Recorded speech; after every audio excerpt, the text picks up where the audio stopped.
माऊली नमस्कार. कुठे आलोत आपण? चला एकूण सिद्धबेटाला मध्ये आलो असता या ठिकाणी तुम्ही पाहताय येण्या जाण्याचा रस्ता हा संपूर्ण जलमय झालेला आहे. त्यामुळे या प्रवासामध्ये येणे जाणे मुश्किल झालेलं आहे. त्यामुळे इंद्रायणीचा प्रवाह हा संपूर्ण सिद्धबेटामध्ये आपण पाहू शकता. सिद्धबेटामध्ये संपूर्ण पाण्याचा प्रवाह अतिशय कडक आणि सुरू आहे. सततधार पावसामुळे सत्य परिस्थिती तुमच्या डोळ्यासमोर आहे. इंद्रायणी सेवा फाउंडेशन आणि चला एकूण सिद्धबेटाच्या अंतर्गत जे वास्तव आहे तेच तुमच्यासमोर मांडण्यासाठी या ठिकाणी संपूर्णतः माऊलीच्या बागेपासून तर सिद्धबेटापर्यंत संपूर्ण पाणी आहे. येथील आळंदीतील 2 ते 3 पूल हे संपूर्ण पाण्याखाली आहे आणि एकच पूल असा आहे की जो पुणे पिंपरी चिंचवडला जोडायला संलग्न आहे. तोच फक्त पाण्याखाली नाही आहे. एरवी कुठल्याही ठिकाणी तुम्ही जाल तर या ठिकाणी संपूर्ण जे पूल आहेत ते पाण्याखाली आहेत. माऊली या ठिकाणी चला एकूण सिद्धबेटामध्ये जे वृक्षारोपण केलेलं आहे ते निश्चितच या पावसाने काही राहणार नाही. त्यामुळे येथून पुढील काही काळामध्ये याबाबत प्रशासनाने निश्चित काळजी घ्यावी. या ठिकाणी विकास करताना ही बाब निश्चित दक्षतेने लक्ष केंद्रित करावी की या ठिकाणी कन्स्ट्रक्शनचं कुठल्याही पद्धतीने वाढीव काम करू नये.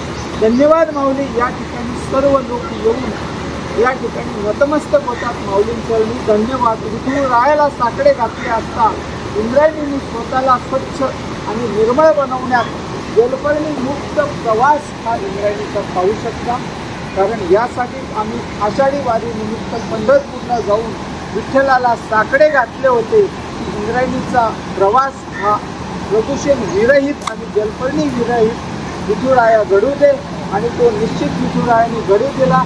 त्याबद्दल सर्वांचे मनपूर्वक धन्यवाद. धन्यवाद माऊली.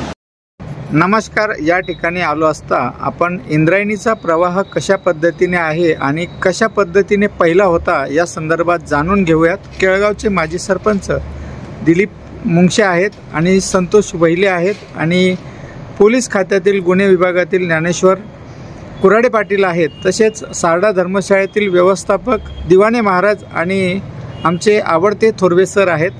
तर मला सांगा या ठिकाणी सध्याची परिस्थिती इंद्रायणीच्या बाबत काय आहे?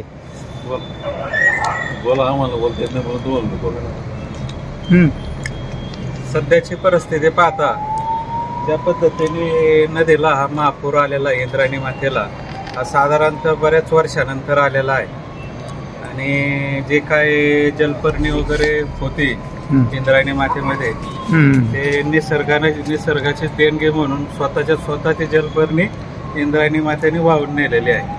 निश्चितच या ठिकाणी आज ज्याप्रमाणे यांनी सांगितलं त्याप्रमाणे परमेश्वर आणिच ही नदी साफ केली थोडक्यात. कारण प्रशासनाची तर ती कुमक नाहीच.